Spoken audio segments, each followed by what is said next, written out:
Welcome to our data integration session. We want to present our case study findings concerning schema matching and mapping in winter term 13-14.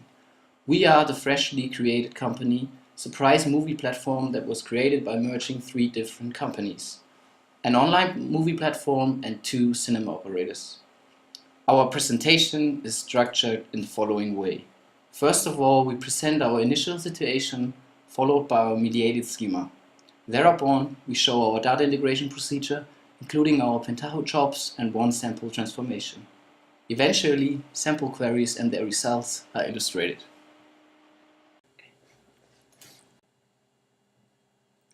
Let's start with the analysis of the initial situation. What we had in the beginning here are 2 different situations: an online movie platform Key Suchen and cinema operators Movie Hut and unnamed cinema operator. An online movie platform stores general information about each movie and movie crew.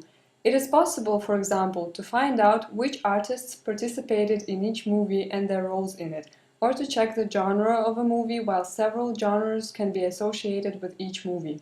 The online movie platform provides user registration, so a user can give a mark to every movie.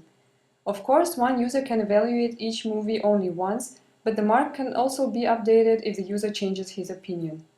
A useful feature for the administrators is the statistics, which illustrates the number of views of all movies. So when the user watches a movie via the online platform, a new record appears in the corresponding table. This table stores all these records and provides an ability to find out which movie is the most popular. A cinema information system includes all the information about each movie and each movie session. It is possible to find out at which time and in which play hall a film is going to be shown. Movies can also be shown in a 2D or 3D mode and in different languages. Another important point is that the system stores all the information about the sold tickets. What we did is merge the 3 initial databases, keeping all their most important features. The connection point is the table movie, which exists in all the 3 systems and has the same attributes. The main idea is that customers can use one online platform to watch movies online, dig up information about them, and buy tickets to the cinema using just one website. And there are existing examples. Here you can see one of the instances of how the whole thing can be used and is used. There is the movie The Matrix, all the information about it. You can look up the actors and other participating artists and book cinema tickets. Now let's move on to the next point, which is the design of the mediated schema. There are 2 cinema operators with the same requirements for their database schemas, so they were considered first, because our new business scenario requires that most of the functionality of both cinema operators is preserved. We decided to first unite the schemas of 2 cinema operators and afterwards join the result schema with the online movie platform. The movie table was left without significant changes. However, the discount table was considered unnecessary. From now on, tickets will not only be sold directly in the cinema but also booked online. Therefore, the suggested discount method is not applicable. Obviously, our company will need to implement some kind of a loyalty program, but it is still under discussion. Furthermore, some null restrictions of the attributes were dropped. The entity show time was also dropped as it was chosen to store start time and end time in movie plan and remove show date. As we now have 2 cinema operators, the number of cinema halls increased. In this case, primary key ID cinema hall of the cinema hall entity should be able to depict which cinema operator the hall belongs to. The second step involved merging the online movie platform model with the created cinema model. The touch point between the 2 schemas is the movie table. Most of the tables and relationships of the movie platform were not present in the cinema schemas, so we simply added them to our new ERM. The online movie platform has its own entity viewer, but it's very similar to the cinema's entity customer, so we decided that only one entity customer would be sufficient for storing the information about all our users, such as viewers and ticket buyers. Here you can see the result, our beautiful mediated schema. Now moving on to the procedure of data integration. Let's start with the illustration of our jobs. We decided to go with the assumption that a merger of 3 companies is a too complex and long process to be executed at once. While the new database is being created, set up, and tested, it would be sensible to assume that the old source databases are still used. Therefore, when the data is changed in the source databases, the target database has to be updated. So the jobs are separate for the initial data load, which is carried out once, and the update data, which is regular. Here is what our initial data load job looks like. It is divided into 3 parts for better performance. All jobs start with a start action. It is important to include the checking of database connections. Then, before transforming a table, each one is checked for existence. If a table doesn't exist in the database, an SQL query is executed and the table is created. Let's move on to the transformation order. It corresponds to the order in which the tables are filled. To improve performance, the initial data load job had to be divided into 3 parts, and transformations are executed in 4 stages. The last field, table plans, is included into the 3rd job inside the initial data load job, and the update data job is also divided into 2 parts. Now we go in detail and show you a transformation of the before displayed job. As mentioned before, the intersection between all 3 schemas is the movie entity. That's why the short presentation focuses on its transformation. Since the overall view is a bit confusing, we split the transformation in 3 logical parts. The first step illustrates the merging of unnamed cinema operators data. Since the references of the language ID are not up to date due to the previous transformation, we had to merge the data with the language table of our aggregated source. After updating the language ID, the columns duration and year have to be added, and the data is put into the database by an insert update operation. Now we proceed to the second step of the transformation. The movie HUD movie table data had no original language ID, so the column for this attribute is added with null references. Subsequently, the column release year is converted to an integer data type with a length of 4. Finally, the data of the movie hub is added in the aggregated data source. The last step of our movie table information is about our last source, the online movie platform Kisuchen. After querying the relevant data, we will convert the release date column to an integer data type, and the information of the year value will be transformed. Finally, we will insert or update the data after adding the columns duration and language origin. This completes our movie table transformation. Nevertheless, the null values that are produced in all 3 steps could be an issue to our data quality assurance team.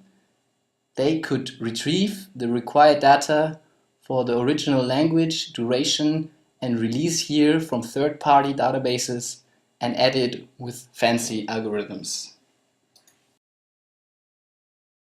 Furthermore, we will illustrate our ticket table transformation. First of all, we will look at the movie HUD's data. Before merging this data, we have to convert it according to our new restrictions. We had to query the ticket, movie plan, cinema hall, and showtime tables to receive the required data. The prefix movie HUD was added to the cinema names according to our name conventions. Start and end time has to be converted to a string first, and then the movie date values were added to receive the full timestamp of the time slot. Subsequently, the string has to be converted back into a date again.